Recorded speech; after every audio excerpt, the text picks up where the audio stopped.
Кыргыз Республикасынын эгемендүүлүк күнү менен куттуктаймын.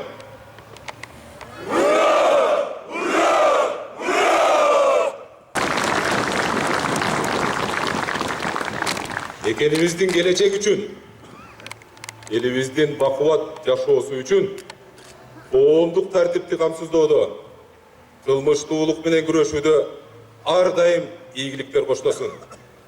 Ал эми жеке үй бүлөңүздөргө бакубат жашоо, бактылуулук, өзүңүздөргө бекем ден соолук каалайм, урматтуу кесиптештер.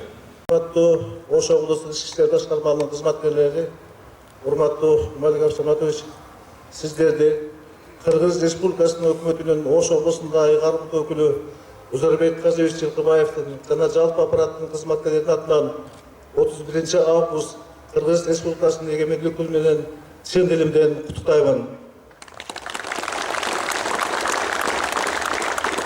Кыргыз мамлекетинин гүлдөп өнүгүшү, жаркын келечеги жана жакшы турмушка жетишүү үчүн аткарып жаткан иштериңиздерге мындан ары албан ийгиликтерди каалаймын. Ош облусунун аймагында коомдук тартипти сактоону, кылмыштуулук менен күрөшүүнү, жол кыймылын коопсуздугун сактоону, атуулар менен сылык мамиледе болууну, Кыргыз Республикасынын мыйзамдарын, ички иштер органдарынын буйруктарын, талаптарын так аткарууну буйрук кыламын.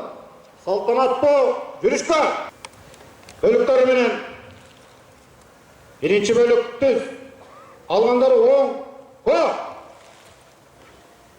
Түпкү аралык оң кадам, түздөнүү оңго. Кадам, ра.